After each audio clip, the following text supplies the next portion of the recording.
Hello, good evening and welcome to Joy News Prime. We are coming to you from our studios here at Kokom in Accra. We are live on DSTV channel 421, GoTV 125 and around the world on myjoyonline.com. I am Carlos Caloni. And I'm Faustina Safo. Tonight, Health Ministry refers $100 million lightwave contract to Attorney General for advice and action as Health Minister announces new Ghana Health Information and Management System platform.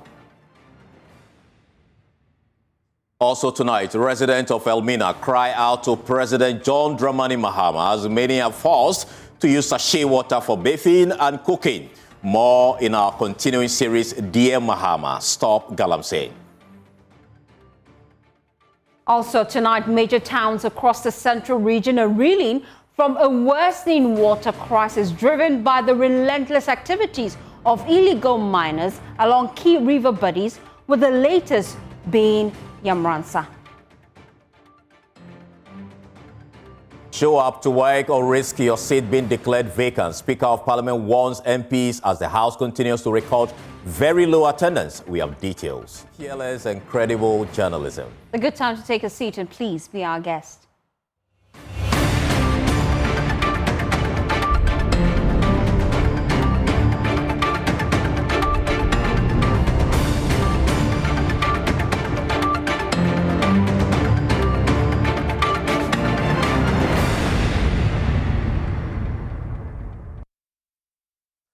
Let's begin from the health front, because the Ministry of Health has sent the $100 million lightwave health contract to the Attorney General for review.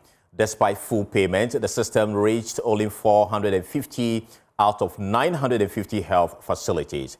Health Minister Kwabena Minta-Kando has launched a new platform to manage health data nationwide. The move has raised serious questions about accountability and public spending in Ghana's health sector. Presidential Affairs correspondent Maxwell Agbagba has more in the following report. The Lightwave Health Information Management System was introduced to digitize patient records and improve hospital efficiency, but has recently suffered nationwide disruptions, forcing some hospitals to revert to manual record keeping.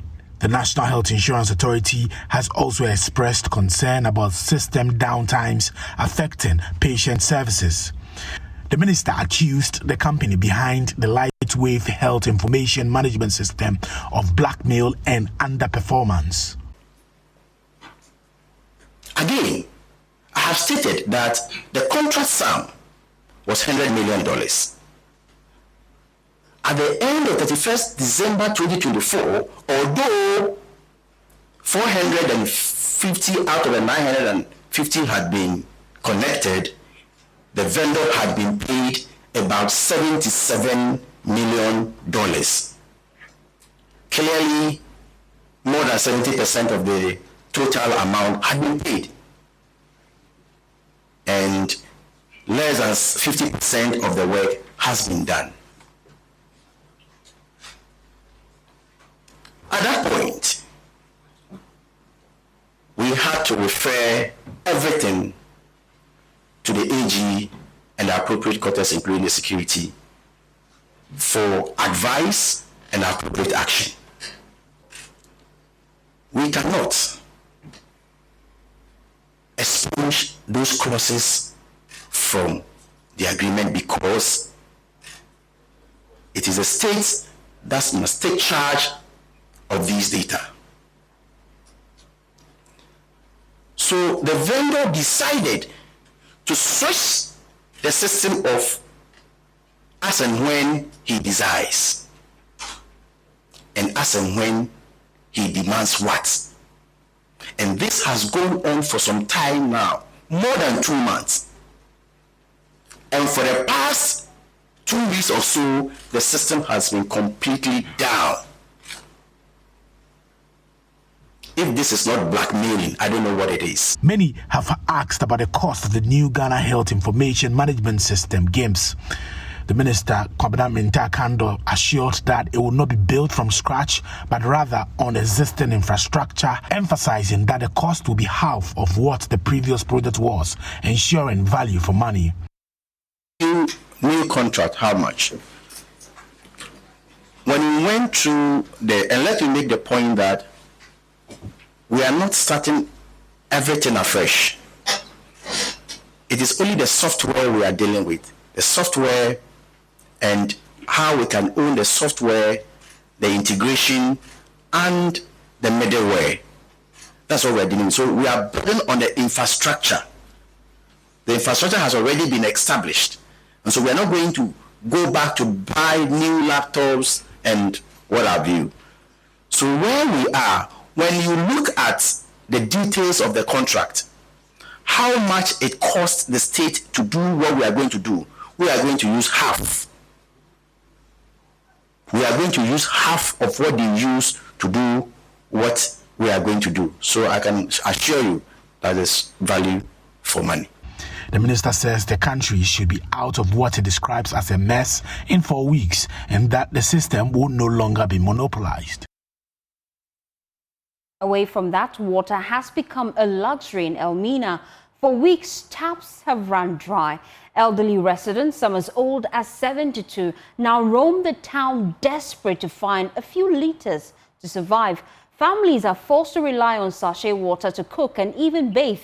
The source of their suffering is illegal mining, polluting the River Pra, choking the Setrahiman headworks with silt.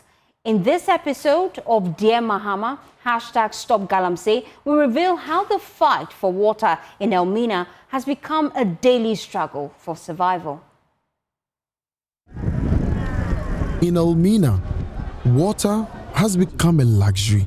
For weeks, taps have run dry, and for many here in the central region, even a single bucket of water is a blessing.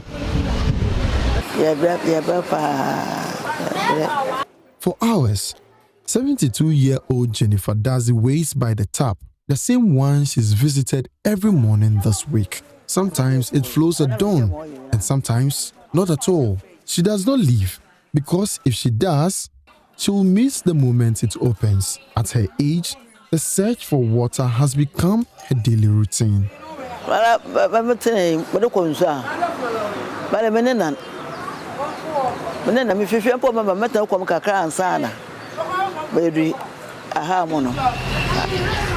When the tap fails, she turns to sachet water, 2 sachets to rinse her cassava, 2 more to boil it, each one costing money she does not have. But what choice does she have?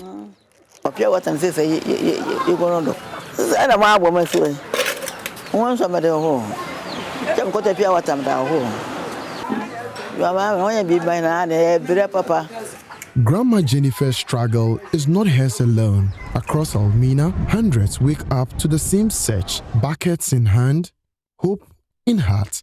They all say one thing: this suffering must end.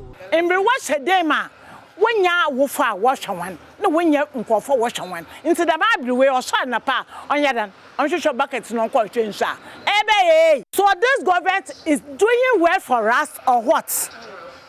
Ya patrol on your nature Central region yellow bread or do. Why are you suffering from water to drink, water to bath? We don't like distance. So please, the man should make everything possible to the water to fall. With the River Pra heavily polluted by illegal mining, the Setrahiman water treatment plant is struggling to draw enough raw water. The result? Rationing, shortages, and rising frustrations. Let the water flow. That is what we need. Mabina too has not seen the bathroom today. Like many others, she's been waiting since morning, hoping the tap would open, even for a few minutes. Her last proper bath was 2 days ago.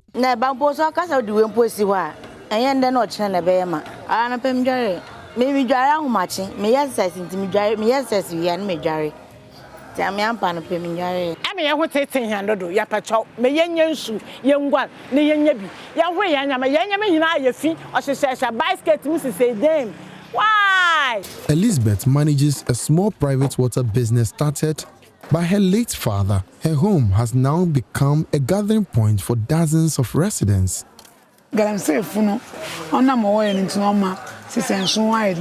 What I mean? So I wonder. I will speak to him directly. President John Dramani Mahama. Central region, we are suffering too much.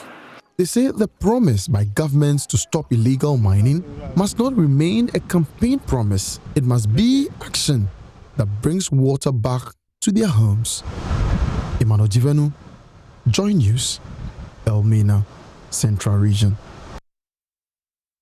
Well, major towns across the central region are reeling from a worsening water crisis driven by the relentless activities of illegal miners along key river bodies such as the Pra and Ayensu rivers. The latest town to be hit is Yamoransa in the Infantaman municipality, now gasping for water as Galamsey chokes the rivers that sustain the region. For more than a week, taps have gone dry. Paramount Chief of the Nkusukum traditional area, Okujiama Okese Sando IX, appealed for drastic measures to stop the illegal mining, particularly along water bodies and forest reserves. He spoke at the 2025 Odambia Festival over the weekend. Forest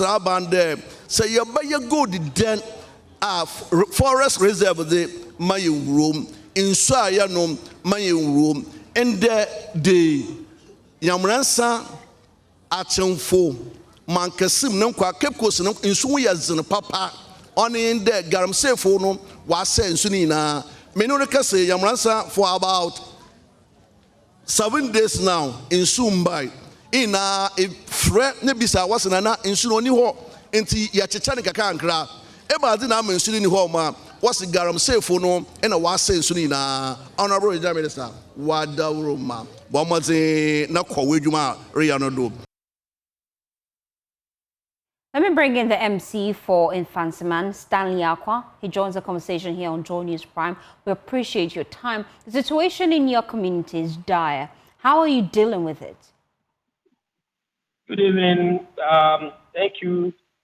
And thank you to your cherished listeners.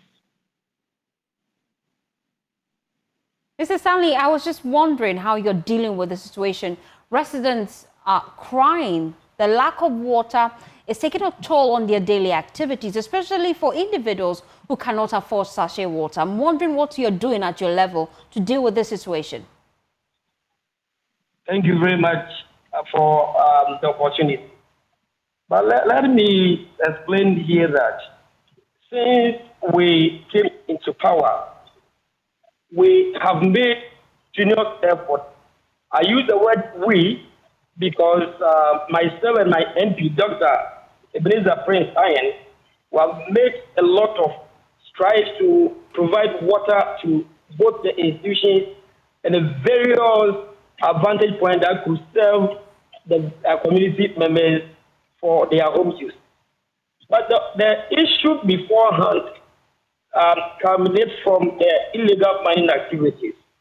So one would ask, does Infantaman have any illegal activity? The question is no. But because we have water treatment plants in Befu within Mankasim, we usually source our water from the upstream, that is the Praso and Asim Special Enclave, where some way, somehow, Galamsey activity is prevalent there. So because of the Galamsey activity that is happening at Praso and Asim Enclave, we are unable to get water from upstream to actually feed onto our various water pumps. That is causing us a lot. And so I think as the head of NewSec and MC for that matter, I would reason with my colleague MDC in those illegal mining areas so that we come up with a drastic measure that would help arrest people who engage in criminal acts, i.e. illegal mining. Because in as much as the people want to make a living out of the illegal activity or the Galamsey activity, the citizens of Ghana, Infantaman for that matter, and Central Region at large, are also suffering from water shortages. This, myself and my MP, we have actually met with the management of the basic treatment center they enumerated quite a number of challenges that are resulting in the perennial water shortages, some of which include the use of obsolete machines for the treatment, which also include the undistilled dam for about decades. But we were able to procure a new machine which could be used for the treatment of the water for supply. So, because of that attempt, water started flowing through our camp. But unfortunately, the illegal mining activities have not stopped. So it comes intermittently. Somewhere along the line, Eric, we seem to be losing you. But then my question was what you are doing to fix the problem. We're well aware of the challenges you're facing as MC for the area. And we're well aware that you've been briefed of the different challenges that community members are facing. But we want to look at solutions and timelines as to when you plan to fix it. For example, with the treatment plant and the concern that they're using equipments that are making it difficult for them to process the water. What are you doing to fix that? How soon will you be purchasing these items for them based on your interaction with the Member of Parliament for the area? Actually, we have given them a new map.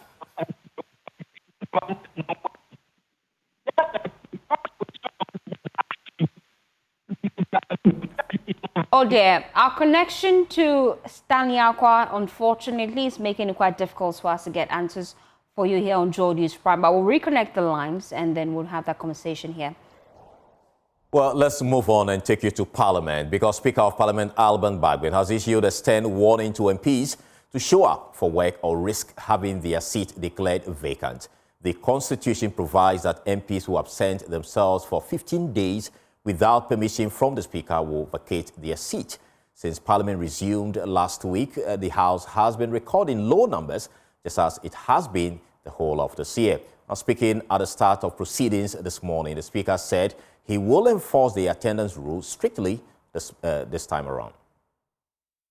It's for good reason we decided that we will sit in the afternoons so that you can take the morning to attend to committees, prepare your reports, attend to your constituents, and that by 2, then you'll be ready to sit. That, again, we are not taking advantage of. I'm saying this for the last time. I've given directive to the clerks at table to take the records for this meeting. And please, we have the standing orders. We know what they say.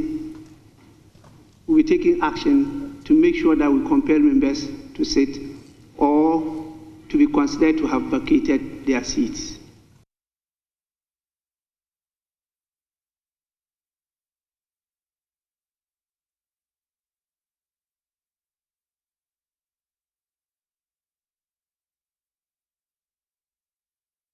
Well, let's explore this further. Joining us now here on Joy News Prime is Rashid Draman. He is Executive Director of the African Center for Parliamentary Affairs. We appreciate your time here on Joy News Prime. We've just been hearing from the Speaker issue a stern warning to parliamentarians to show up, else they risk, vacating their seats. But this is not the first time concerns of this nature have come up in Parliament, is it? Indeed, that's not the first time. This it's an ugly thing that has been with our Parliament for more than a decade now. I remember as far back as the 5th Parliament, when the Joyce Bamfordado was Speaker. I think there were issues related to this absenteeism, and this has continued to plague Speaker after Speaker. So I'm pleased to hear that I think the Right Honourable Speaker has now had enough of it and is willing to really crack the whip. Whilst the standing orders are clear, I think the issue has to do with mostly the fact that these matters, eventually have to go to the Privileges Committee, which is made up of members of parliament. And they have refused to look their colleagues in the face and say, you have violated a provision in the standing orders, and for that matter, we are kicking you out of parliament. So I have said in some instances before that perhaps that structure that we have to deal with this matter is not fit for purpose. Maybe Parliament should consider what some parliaments in the world have done, where matters such as this are not left in the hands of only parliamentarians. So we have a committee of privileges, which might be made up of MPs and non-MPs. So some eminent Ghanaians who will sit in judgment over matters of breach of the standing orders that guide the work of Parliament. I don't know whether this would ever happen, but for now, I think if the Speaker cracks the whip and follows that through, and we get a few MPs expelled from the House, I think that that would be a very strong wake-up call. But will that even happen? Because just like you rightly said, it's not the first time the Speaker is expressing willingness to crack the whip. But in time past, we've had situations like this, but nothing happens in the end. Yes, indeed. So that's why I'm hoping that maybe this would be a different kind of instance altogether, because everybody has had enough. You look at the House, you bring us, the visuals in our homes, and all we see is a chamber that is empty. People are paid to work, yet they don't show up for work. If you and I don't show up for work, our employers would expel us. There will be sanctions and consequences. Maybe the other thing that could be done, which is a quick fix, is perhaps to revise the standing orders and say, like what some countries in Europe do. They will not expel you, but you will lose some of your privileges. So maybe your sitting allowances, your salary, and so on. Maybe that might be a kind of middle approach.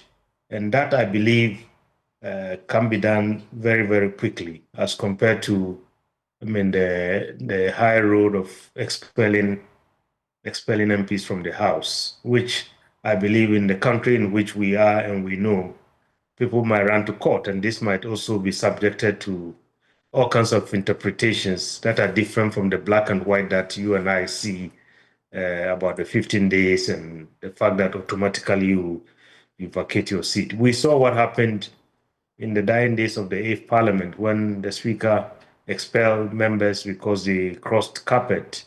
And we saw the interpretation that was given to it by, the Supreme Court. The court. So this might look straightforward to you and I, but in our country, everything is painted with some political brush. And so that, I think we have to be honest to ourselves. We are being very hypocritical, and matters like this. If you don't want to be a member of Parliament, don't sign up. Okay. If you sign up, show up and work. I think it's as simple as that. Okay. And they are the ones setting the examples for us. They are the role models. So if they themselves are not, living by the honorable title, I guess it becomes something else. Thank you so much, Dr. Rashid Rahman, for your time here on Joy News Prime. Well, this is still the Joy News Prime. We'll take a short breather. We'll return with more. Please stay.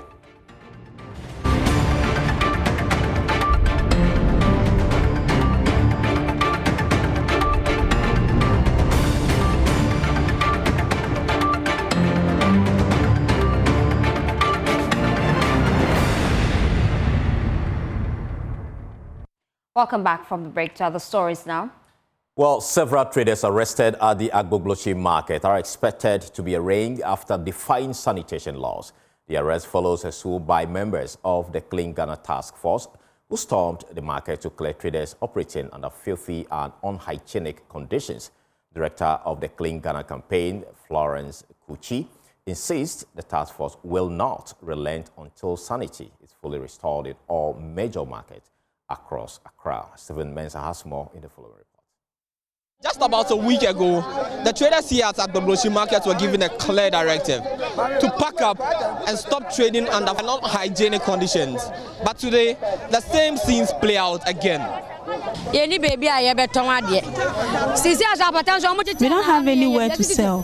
When they distributed the shirts, we didn't get any. They told us that to get one, we'd have to pay, something we simply can't afford. Before God and man, I'm a minor and I also have a child. How much can I possibly earn to feed myself and my child? At the site of the Clean Ghana Task Force, the traders bolted, running away from arrest. We can't stay at home doing nothing.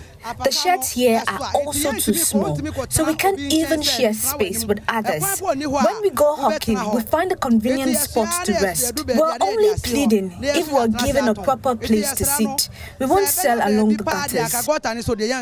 Director for the Clean Ghana campaign team, Florence Kuchi, says they will not relent in ensuring that sanity is restored in the market. Believe you me, if I remove this pallet, you will see rotten yam inside the drain.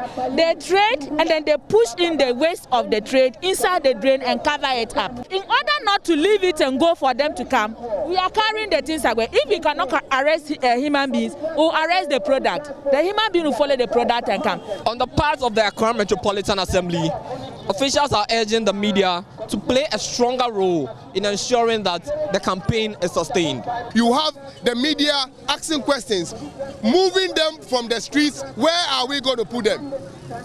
Of course, the streets are not for selling, and that is what we want the media to move away from, so that together we'll be able to deal with the issues. There are empty spaces all over in the markets. We went to the tomato sellers and you saw the empty spaces there. I have a couple of them. If you move into the market, there are empty spaces there. They know they are not supposed to deal with it. But for us as an assembly, just as the Mayor, Honorable Michael Pakwalote, has said, enforcement is going to be key, and we are going to intensify enforcement. For now, the Clean Ghana campaign team says it will ensure that sanity is restored in the market. Stephen Mensah, Joy News, at Bebloshi.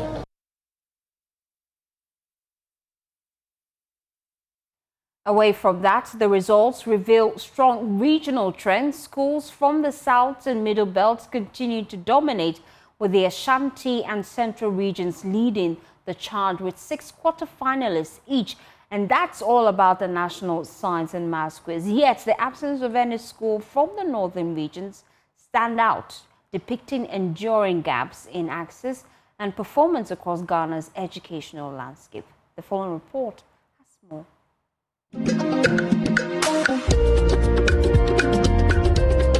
This year's results tell a compelling story of shifting academic ties and regional power play. While schools from the South and Middle Belts continue to make their mark, the Ashanti and Central regions stand tall, each producing 6 formidable quarter-finalists and reinforcing their dominance. The Ashanti region in particular celebrates 2 debutants making their first ever quarter-final appearances, a sign of new strength rising from familiar grounds. Quiz mistress Dr. Anita Opon attributed the success to investments made in the regions. I'm not that surprised because, as they say, Central region is the citadel for education, and we know Ashanti region has a lot of schools, especially the second cycle schools. It goes to say that the investment is very high. But further up north, the story takes a different turn. No school from the 5 northern regions made it to the quarterfinals this year. Nandon SHS, the pride of the Upper West region, journeyed about 800 kilometers to Cape Coast aboard a worn-out 2009 trot minibus, a trip that mirrored both their determination and the lack of resources in the north. Normally SHS, perennial northern contenders and zonal champions, suffered a rare fall, losing to St. Thomas Aquinas and forfeiting their seeded status for the first time in about 5 years. Dr. Upon sharing her experience with the North, said the country must do more to bridge the educational divide and invest in learning across the Northern Corridor. And I got the opportunity to speak to some of the science coordinators, and their complaints were they didn't have access to books, to labs, like materials. They are handicapped. Virtually, that's what they said. They are handicapped. So if the teachers themselves are handicapped, I'm wondering how the students are being taught, because it's very clear that they have a lot of challenges when it comes to learning resources and materials in especially in the north. Like, if I think that most of the time the preparation is more the students' intellect, and just a little bit of preparation pushes them to at least come to the championship. Meanwhile, excitement is overflowing in the Eastern region as Ebri Girls SHS make a glorious return to the quarterfinals after 7 long years. Their comeback is not just historic, it is inspiring as they now stand tall as the only girls' school left in the championship.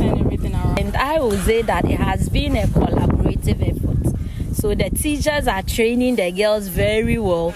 And as I said earlier, they are come ready to go. Whatever instruction you give to them, they are ready to do. Reporting for J News, I am Collins Frempong.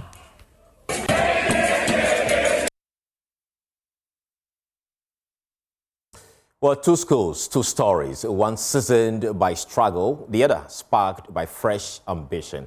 This year's NSMQ journey has brought Aminiampong SHS and Our Lady of Grace SHS to the same destination, the quarterfinals, for the first time ever. Here's a report by Adobe Asari. Yes, Our Lady of Grace. 7,227. Correct.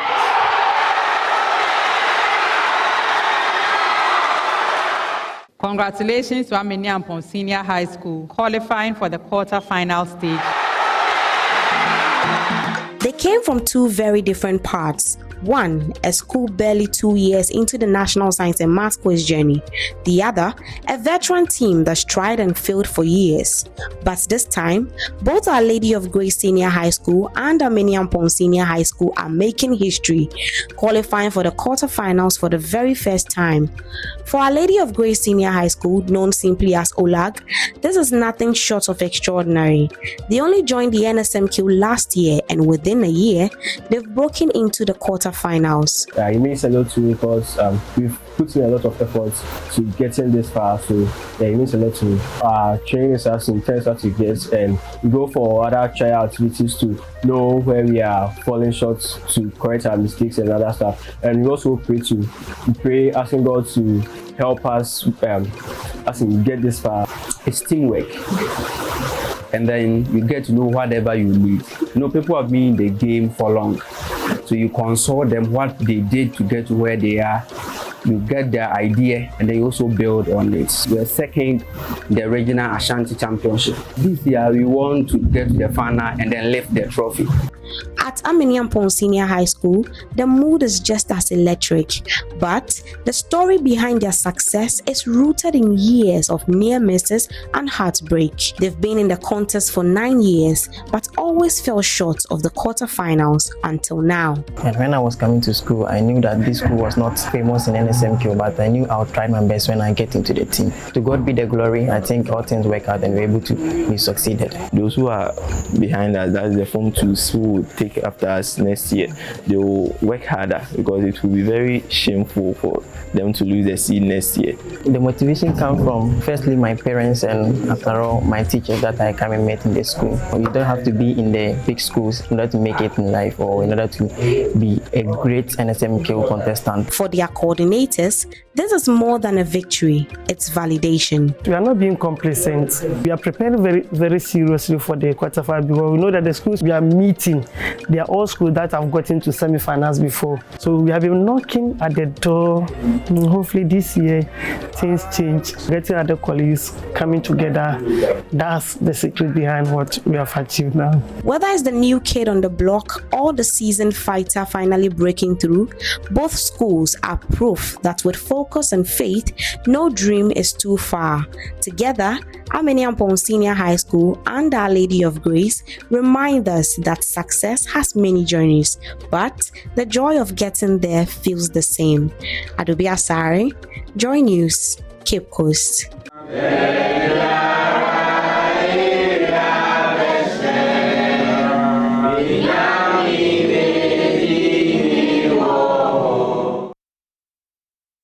Joy News Prime with me, Faustina Safo and Carlos Calodi. We'll take a short break. We'll return with showbiz. Please stay.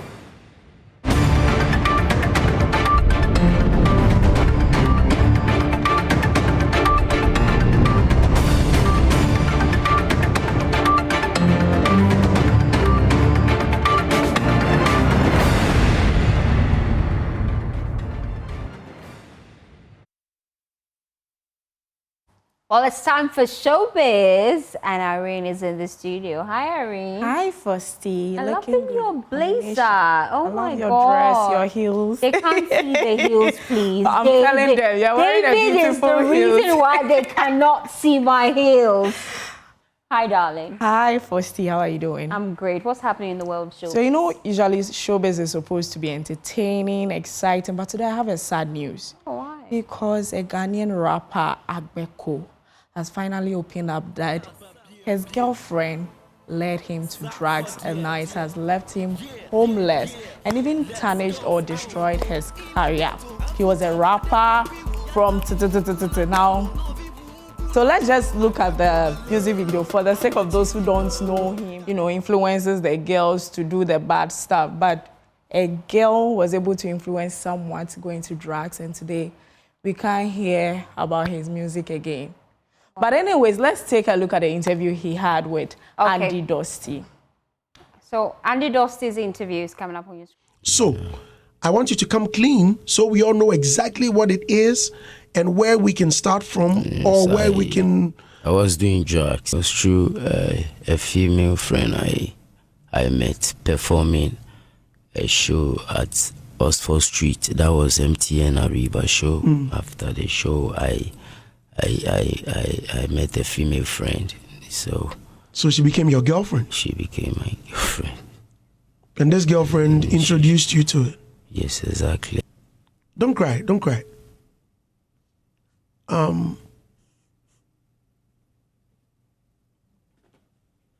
How did that happen?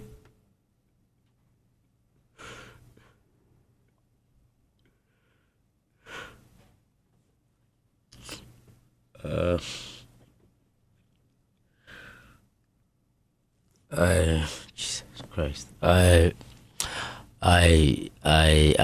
couldn't get myself a place anymore. Like I had no means to rent me a place. I lost everything, like every little thing I was, that was holding me up. And then that was, I found myself on the street. Has ended his career.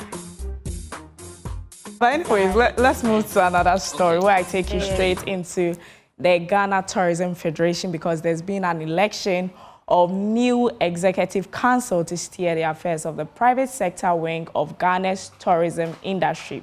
The election held at the Coconut Grove Hotel in Accra brought together key players from the hospitality, leisure, and tourism sectors. Formed in 1995, the Ghana Tourism Federation (GATF) represents more than 25 trade associations, including hotels, restaurants, caterers, tour operators, and tour guides. The Federation plays a central role in mobilizing the private sector and contributes 1% of industry earnings to the National Tourism Fund, which supports training and promotion. As the Federation elects new leaders to steer its affairs, the Ministry of Tourism, Arts and Culture says the elections reflect unity and continuity within Ghana's tourism ecosystem. Speaking on behalf of the Tourism Minister, Director of Policy Planning, Budgeting, Monitoring and Evaluation, Dr. Alphonse Kumaza reaffirmed government's commitment to deepening collaboration with GATF. GATF occupies a central place in Ghana's tourism ecosystem as the umbrella body for trade association across our tourism, culture and creative arts sector. Your leadership, advocacy and collaboration with the ministry and its agencies continue to shape the path of our sector. After the ballots were counted, Seth Yeboah Okran emerged as the new president of GATOF. He promised to focus his administration on 4 key pillars: environmental protection, customer service certification, cultural preservation and security for the tourism sector. And I'm happy to be the president-elect of Ghana Tourism Federation. 4 key pillars that I want my administration to tackle. One of them has to do with the plastics. We find the single-use plastics everywhere. In producing paper bags, carrier bags, to replace that. When that happens, our environment will be clean, our beaches will be clean. The second thing that is dear to my heart also is customer service. What I intend to do is that we have to have what I call tourism brigade in all the 261 districts. That generates 26,100 jobs. That thing also that is dear to my heart is also going to work with the Media Commission, Ghana Journalists Association. We have to be intentional about how we position Ghana and what we tell the world. It is very important. If we have MTTD, who was established to take care of vehicles, then it's important, if tourism contributes more than 5% to our GDP, to have tourism police. The new executives will serve a 2-year term and are expected to build stronger partnerships that expand investment, create jobs, and position Ghana as a preferred destination in Africa. Michael Pinto and Erica Gaji's report read to you. Right, and now to our final story where I take you to the Ghana movie industry. You know, there have been conversations around how to strengthen the industry. And guess what? A movie producer from Ghana called Destiny Omon has produced a movie which is set to premiere at the Silverbird Cinema on 31st of October. That is this Friday, this coming Friday. And guess what? It's very interesting because he did a blend of, you know, Ghanaian actors and then Nigerian actors. I'm talking about the big people in the Nollywood industry. Let's take a look at the report. Bold move to strengthen ties between Ghana and Nigeria's movie industries. Ghanaian producer Destiny Austin Omon is set to premiere his latest film, I Bad, on October 31st at Silverbird Cinemas, Accra Mall. The movie brings together a fusion of Ghanaian and Nollywood stars, including Alex Yusifo, Yemi Black, Eric Efifo Sam, and Jude Ohoha, in the gripping crime drama set in the ghetto. According to Destiny, the idea was to produce a truly African film that goes beyond borders. I was looking at a project that will go around West Africa. That was the first aim. Because I'm one person that believes that there's nothing like a Ghana film anymore. There's nothing like a Nigerian film. There's nothing like a Cameroonian film. There's nothing like a Zambia, Tanzanian film. We only have African movies. So having that at the back of my mind, I needed a content, a movie that will go around West Africa. So, and that is why we came up with Badagry. Ibad, sorry, it was formerly titled Badagry. We changed it to Ibad. Veteran Nollywood actor Alex Yusifo, who plays Poppy, said the film's unique story drew him in. I'm a busy person. When I saw that story, I was like, wow, this is different from what I've been doing. I must accept this. That was my first time of seeing a story that will address a ghetto community. Actor Yemi Black shared that he joined the project because of his trust in the producer. I didn't accept the script because of the script, nor did I accept it because of the story. I accepted it before I even read it because of the personality of the producer. He's a good man. And so when he told me that he wanted to shoot a project, before money, before script, before anything, I'm like, I'm in. I Bad is expected to spark conversations around unity and identity in African cinema as Ghanaian and Nigerian stars share one screen to tell a powerful story of reform, loyalty, and life in the ghetto. That's a great report. Yeah, that's all I have for you for Thank you Showbiz. so much, Irene. Welcome. I enjoyed my time with you today. And that's how we wrap up the show. Please, for more news, log on to myjoyonline.com. My name is Faustina Saf, and I've been doing this with Irene Ainen. Have a pleasant day.